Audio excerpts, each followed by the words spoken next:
आदाब नाजरीन, मैं सनम एजाज। दोपहर के 2:30 बज चुके हैं। दोपहर 2:30 बजे आप देख रहे हैं खबरनामा सनम के साथ। तो खबरनामे की शुरुआत बड़ी खबर के साथ, वज़ीर-ए-आज़म नरेंद्र मोदी के उत्तर प्रदेश के अयोध्या शहर के साथ। वज़ीर-ए-आज़म नरेंद्र मोदी उत्तर प्रदेश के अयोध्या शहर में थे और वज़ीर-ए-आज़म ने यहाँ रोड शो भी किया।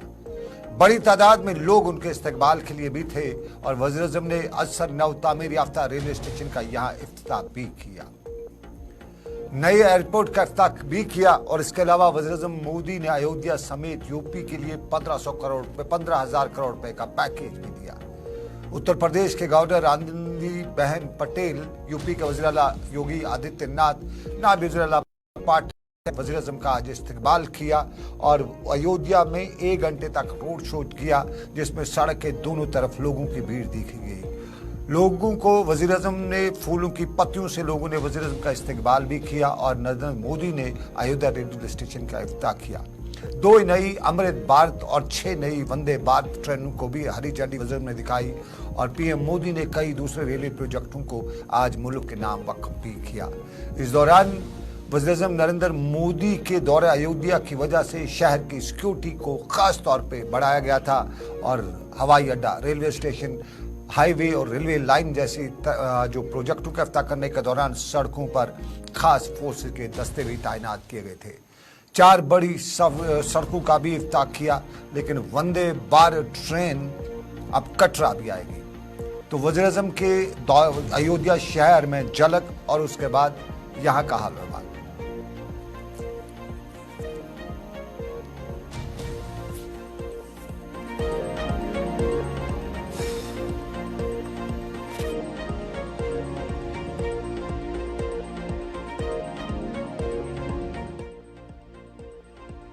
लेकिन जम्मू कश्मीर के हवाले से इसमें बड़ी खबर भी है और जम्मू कश्मीर के लिए भी आज वंदे भारत को आज हरी झंडी दिखाई गई।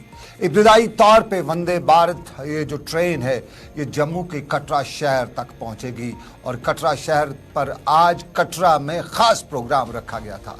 वंदे भारत के इफ्तिताह की तकरीब पर मरकजी वजीर जितेंद्र सिंह और जम्मू कश्मीर की इंतजामिया के आले ओहदेदार यहाँ मौजूद थे और जितेंद्र सिंह से लेकर दूसरे ओहदेदार बता रहे थे कि वंदे भारत ट्रेन वो ट्रेन है जो सफ़र आधे से कम वक्त में तय करेगी। जम्मू कश्मीर के लिए बड़ी सौगात बताया गया और जम्मू कश्मीर की सौगात के साथ साथ आपको बताते चलें कि जम्मू के कटरा रेलवे स्टेशन पर एक तमदनी प्रोग्राम भी रखा गया था और इस तमदनी प्रोग्राम के साथ साथ जितेंद्र सिंह ने अपनी तकरीर भी की, दूसरे लोगों ने भी खिताब भी किया। और इस ट्रेन के हवाले से खास तौर पे दिल्ली से यूजुअली ट्रेन कश्मीर जम्मू तक 8 से 16 घंटे लेती है, लेकिन वंदे भारत ट्रेन 7 से 8 घंटे में ये सारा सफ़र तय करेगी। और जम्मू कश्मीर के हवाले से इसमें दूसरी बड़ी खबर यही है कि पहले पड़ाव में कटरा तक वंदे भारत ट्रेन चलेगी और अगला पड़ाव जो इसका होगा जब Kashmir to Kanyakumari rail project complete होगा, जिसमें अंदाज़ा है या उम्मीद की जा रही है कि ये मार्च में कंप्लीट हो जाएगा, तो उस वक्त कश्मीर टू कन्याकुमारी वंदे भारत ट्रेन चलेगी और कश्मीर टू कन्याकुमारी के इस ट्रेन से सफ़र की सहूलियात जो है वो बहुत आसान हो जाएंगी। जितेंद्र सिंह को पहले सुनते हैं, उन्होंने मीडिया से बात की और उन्होंने क्या बताया। मरकज़ी वज़ीर पीएम ऑफिस में वज़ीर हैं, उन्होंने वंदे भारत ट्रेन के हवाले से क्या बताया और उसके बाद हमारे साथी अनिल शर्मा इस ट्रेन में वंदे भारत ट्रेन का जो आज ड्राई रन हुआ उसमें बैठे हुए हैं। कैसी है ट्रेन, क्या चल रहा है, कैसा रहा प्रोग्राम, वो भी अनिल शर्मा से पूछेंगे। लेकिन पहले जितेंद्र सिंह ने मीडिया से क्या बात की। एक्सप्रेस ट्रेन का तो पहली वंदे भारत वाराणसी को मिली थी और दूसरी वंदे भारत कटरा वैष्णो देवी को, और आज जब ये दूसरी वंदे भारत देने का सिलसिला शुरू हुआ तो उसमें भी कटरा स्टेशन को शामिल कर लिया गया है और आने वाले समय में इससे तजारत, उद्योग, ease of travel, ease of business, उस सब में हमें लाभ भी पहुंचेगा। आज मेरे साथ साहू साहब भी हैं जो यहाँ के उत्तर भारत का सारा कामकाज देखते हैं। ये सेरिमोनियल रन आज अब की जा रही है और ये जितने प्लान स्टेशन हैं उनमें से होकर के नूपुर हुआ। कुछ एक दिन के बाद इसका नियमित चलना शुरू होगा। आरंभ में सभी स्टेशन कवर शायद ना होंगे क्योंकि ये फिजिबिलिटी इत्यादि स्टडी करेंगे, लेकिन आने वाले महीनों में फिर नियमित तौर पर उधमपुर, बलवाल, कठुआ ये सारे कवर कर लिए जाएंगे। तो आज ये एक तरह की रेकी भी हो रही है और सेरेमोनियल लॉन्चिंग भी, क्योंकि मोदी जी अयोध्या में थे और हम सब की इच्छा थी कि अयोध्या जैसे इस पावन धरती से जो कार्यक्रम हो रहा है उससे हम किसी न किसी नाते जुड़ जाएं, और इसलिए उनका धन्यवाद भी है। और मुझे लग रहा है कि नव वर्ष में उधमपुर की विशेष बात यह है कि इसको और भी 2 तोहफे मिले। एक तो आपने कैप्टन तुषार महाजन के नाम पर इसका नाम रखा, और कहा जाता है कि शायद देश में ऐसा पहला रेलवे स्टेशन है जो किसी शहीद सैनिक के नाम पर रखा गया है।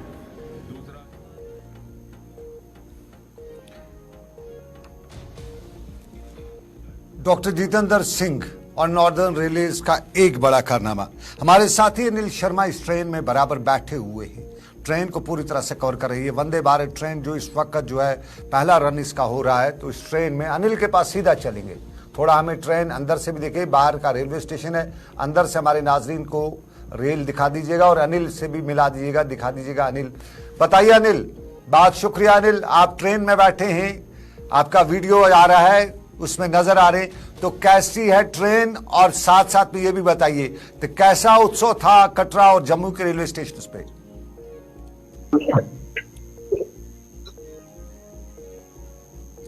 अनिल, आप तक आवाज आ रही है तो हमें फुल फ्रेम में जरा ट्रेन दिखाइएगा अंदर से। अनिल से हम बात कर रहे हैं, कोशिश कर रहे हैं अनिल तक हमारा राब्ता हो पाए। ये जम्मू की तकरीब है, ये जम्मू की तकरीब जो कटरा में हुई थी रेलवे स्टेशन पर, और वज़ीर-ए-आज़म ने जो हरी झंडी जम्मू कश्मीर के लिए वंदे भारत ट्रेन को दी, उस तकरीब का ये खुलासा है। लेकिन अनिल शर्मा उसी ट्रेन में बैठे हैं, वंदे भारत की जो पहली रन है जिसे ऑफिशियल रन कहा जाता है, तो उस ट्रेन में बैठे हैं। कैसा है माहौल, जरा अनिल बताइएगा।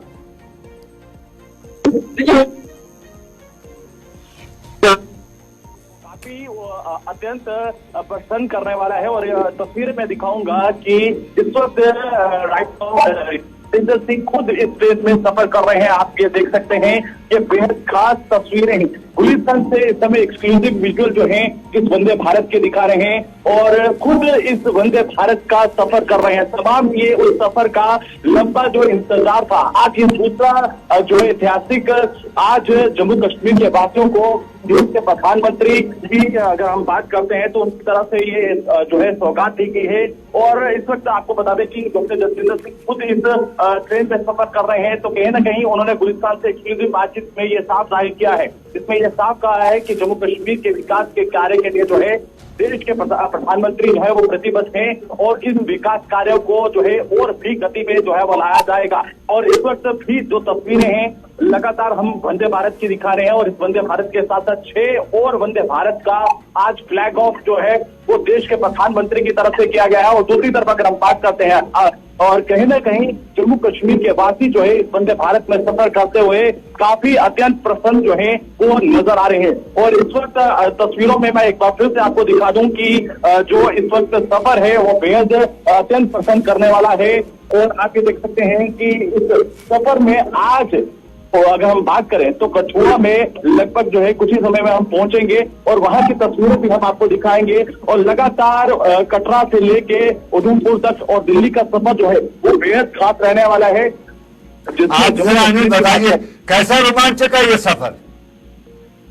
देखिए, सफर की बात कर रहे हैं तो काफी खुश नवा सफर जो है वो देखने को मिला है, और राहत भरा सफर है। इस राहत भरे सफर की बात करते हैं तो इस राहत भरे सफर में ये साफ है, इस वक्त अगर हम बात करें तो डॉक्टर जितेंद्र सिंह खुद इस सफर करते हुए नजर आ रहे हैं, तो उनसे ही थोड़ा सा अनुभव लेना चाहेंगे। इस अनुभव में कैसा रहने वाला सर, अनुभव की बात करते हैं, अनुभव में जो है ये साफ जाहिर कर रहे हैं कि कहीं ना कहीं ये काफी खुशनुमा माहौल जो है वो जम्मू कश्मीर के अंदर देखने को मिल रहा है, और लोगों में भी काफी अत्यंत खुशी जो है वो जाहिर होती हुई नजर आ रही है। जरा बात कराइए जितेंद्र सिंह जी से, आप पूछिए उनसे कि कैसा है, पहली बार वंदे भारत में शायद सफर कर रहे होंगे, तो कैसा अनुभव है।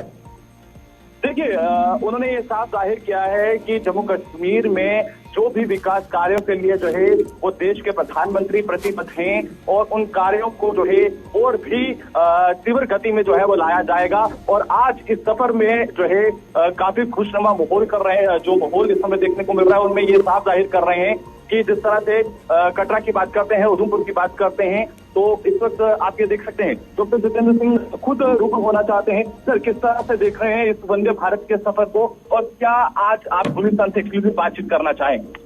नहीं, मैं समझता हूँ सबसे पहले बधाई है और आभार प्रकट करना चाहता हूँ नरेंद्र मोदी जी का।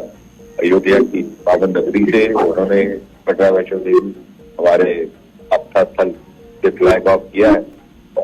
आपको स्मरण होगा कि सब 2020 में जब ये कॉन्सेप्ट आया था वंदे भारत का, तो दूसरी वंदे भारत देश की हमें मिली थी कटरा के लिए वाराणसी के बाद।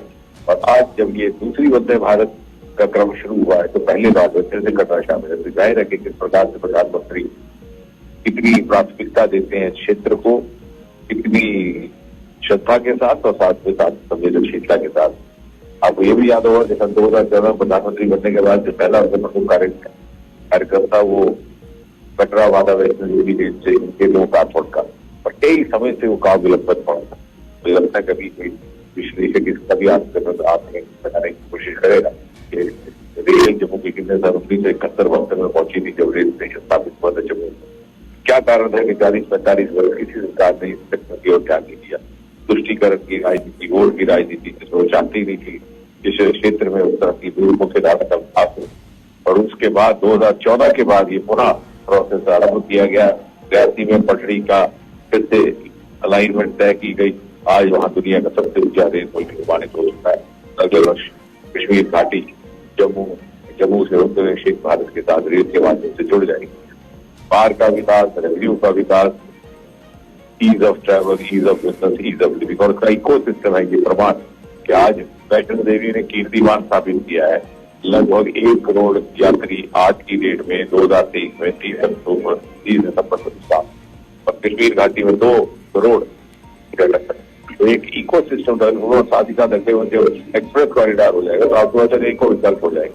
वंदे भारत सुबह बैठी है, वंदे भारत शाम को बैठी, या फिर जब भी मर्जी करे तो गाड़ी उठाइए और चलिए अनिल, बहुत बहुत शुक्रिया अनिल, बहुत शुक्रिया, आपने हमें पूरा अपडेट किया। अनिल शर्मा हमारे सहयोगी, हमारे साथी, और वंदे भारत ट्रेन के हवाले से हमें अपडेट कर रहे थे।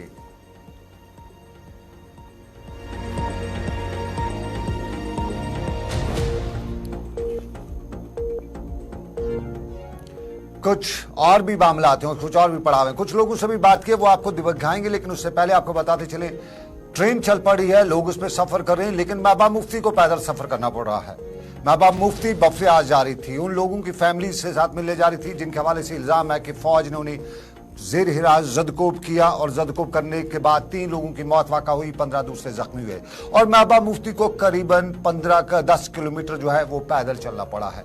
बताया जाता है कि महबूबा मुफ्ती जा रही थी, उसको जाने की इजाज़त, उनका काफिला रोका गया, उसको बताया गया कि आगे जाने की इजाज़त नहीं है। 10 किलोमीटर लगभग पहले ही रोका, लेकिन महबूबा मुफ्ती ने नहीं माना और वो पैदल निकल पड़ी। सारा जो तामझाम है या सारा जो कुछ रुकावटें वो तोड़ती हुई पैदल निकल पड़ी, और करीबन 9 किलोमीटर वो चल पड़ी हैं।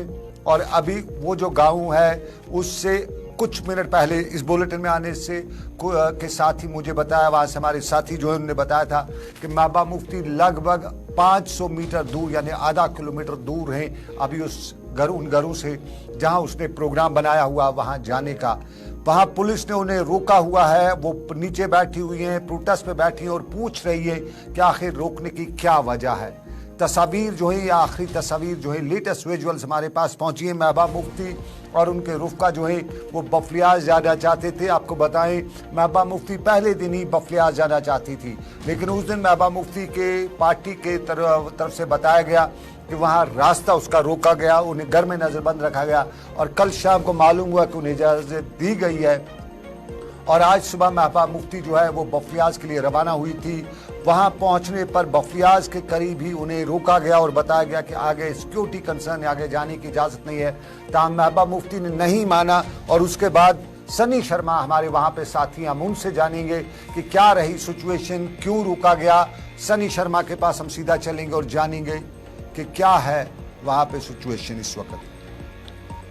लेकिन जरा पहले महबूबा मुफ्ती का सुन लेते हैं। उसको रोका गया, वहां पर उसने मीडिया से बात की, जरा सुनिए पहले महबूबा मुफ्ती क्या बता रही है। डांटते हैं आर्मी वालों को, वो मार के चले जाते हैं। फिर आर्मी वाले आते हैं और लोग उसको नहते लोगों को मार के चले जाते हैं। रविंद्र रैना बीजेपी का प्रेसिडेंट यहाँ आ सकता है, नेशनल कॉन्फ्रेंस की लीडर आ सकती है, मगर हमें कहते हैं यहाँ खतरा है। तो मुझे तो लगता है सबसे बड़ा खतरा तो यही लोग हैं हमारे लिए। ये तो चाहते ही नहीं कि हम उन फैमिलीज के पास जाएं, उनके जख्मों पे मरहम रख सके। ये तो कुछ ना कुछ छुपाना चाहते हैं। इसका मतलब है वहाँ कुछ और भी है जिसको ये छुपाना चाहते हैं, बताना नहीं चाहते हैं। ये कैसे चलेगा? जम्मू कश्मीर के लोग इस मुल्क के साथ, गांधी के हिंदुस्तान के साथ इतनी वो कोई रेफ्यूजी बन के नहीं आए थे। मैडम आपको पहले ही रोक दिया था। जमीन, समंदर, जंगल लेके हिंदुस्तान के साथ कितने किलोमीटर आप पैदल चले? में हमारी जमीनों से खदेड़ा जाता है। अभी तक 7.5 किलोमीटर हम चले, आप कोई 4-5 किलोमीटर है तो रोक रहे। मैं तो यही बैठूंगी रात भर। बाकी लीडर्स को जाने दिया, हमें क्यों नहीं जाने दे रहे? हम कोई खुदा ना खास्ता वहाँ हंगामा करने तो नहीं जा रहे। हम तो वहाँ जो लोग, जिनके लोग मारे गए और इतनी बेदर्दी से मारे गए हैं, टुकड़े किए गए उन लोगों की, तो उनकी गवाही किनसे मिलना चाहते हैं? तो ये कौन सा बड़ा गुनाह है? ये तो कहते हैं सब जम्मू कश्मीर में ठीक है, चंगा है, यहाँ तो दूध की नदियां बहती हैं। तो फिर हमें क्यों नहीं जाने दिया जा रहा? हमें क्यों रोका जा रहा है? रूलिंग पार्टी का, बीजेपी की अगर बात करें हम, तो वो क्या करने गए थे वहाँ रविंद्र रैना? पालकी में बैठ के। वो पालकी में बैठ के वहाँ क्या करने गए थे?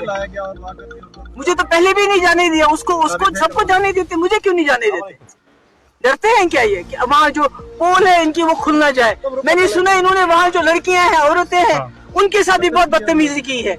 उनको धमकाया है कि अगर तुम लोग वापस नहीं चली गई, जब वो ये कर रही थी, बेचारी भीख मांग रही थी, हमारे लोगों को छोड़ दो, कहा तुमको भी नंगा करेंगे और तुम्हारा भी वही हाल करेंगे जो तुम्हारे मर्दों का किया। क्या लगता है? सब कुछ ठीक ठाक है। सुबह बोला, रात को बोला ठीक है, सुबह बोला ठीक है, आधे घंटे पहले जब मैं पहुंचने वाली थी तब बोला आप नहीं जा सकते हो। क्यों बंदिश लग रही है? तो आपको सोचना चाहिए क्यों बंदिश लग रही है। तो अभी आपका तो आपको लगता है कि अभी बैठूंगी, मैं यही बैठूंगी।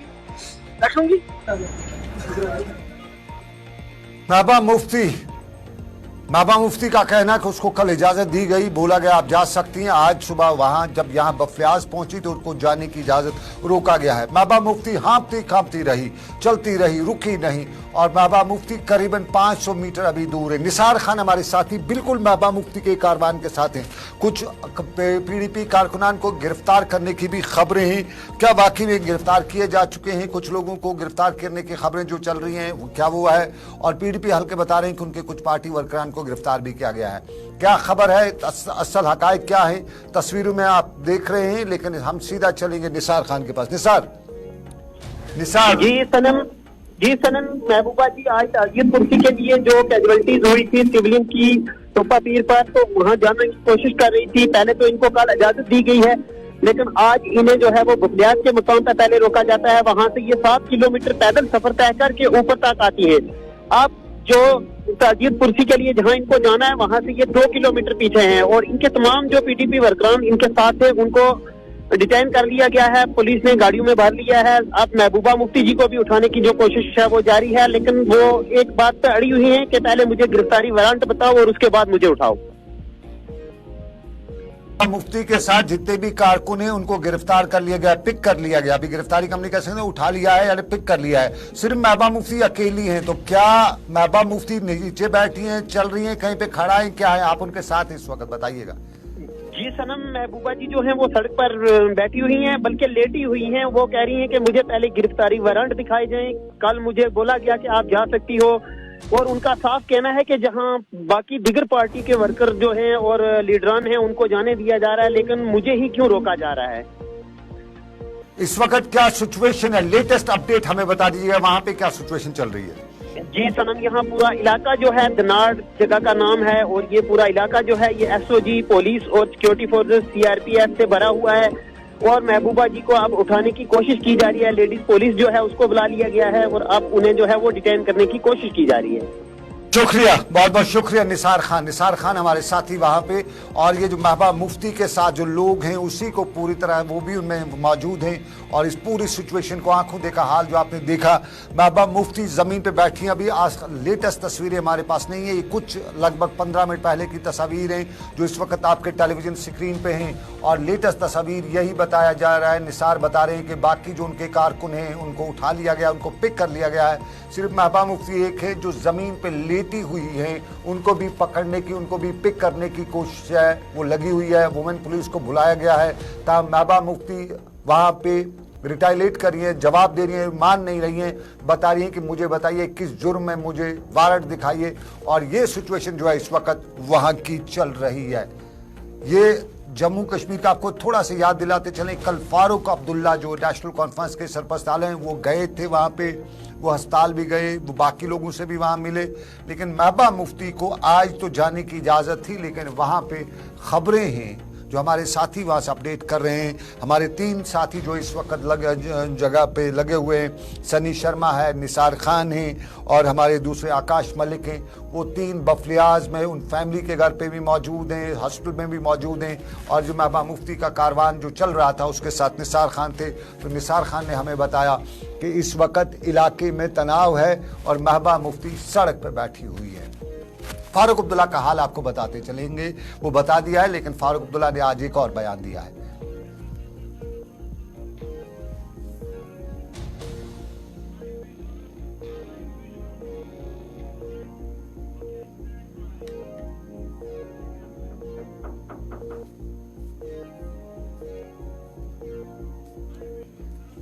ये बराह रास्त तस्वीरें जो इस वक्त वहां की हैं और सनी शर्मा हमारे जो हैं निसार खान वहाँ से हमें लाइव तस्वीर दिखा रहे, और ये लाइव तस्वीर बराह रास्त आप वहाँ से इस वक्त देख रहे हैं। महबूबा मुफ्ती नीचे बैठी हुई आप देख रहे होंगे, तस्वीर में थोड़ी सी नज़र आ रही है, आसपास पूरा सिक्योरिटी का कवर लगा हुआ है और महबूबा मुफ्ती इस वक्त अकेली बैठी, उनके कारकुनान को गिरफ्तार कर लिया गया है, यूँ कह सकते हैं हम, पिक कर लिया गया है।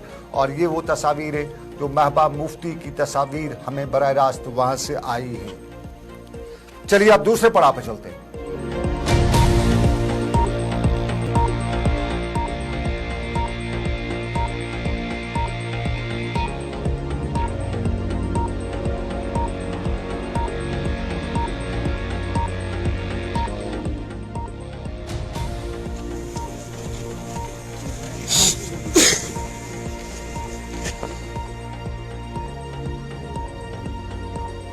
पहले महबूबा मुफ्ती से जब बात हुई थी वो हाँप रही थी, क्योंकि बहुत चलना पड़ा, पहाड़ी इलाका है तो हाँप रही थी, लेकिन अब वो नीचे बैठी हुई है। गिरफ्तारी की जो तरह से बात बताई जा रही है, निसार ने बताया।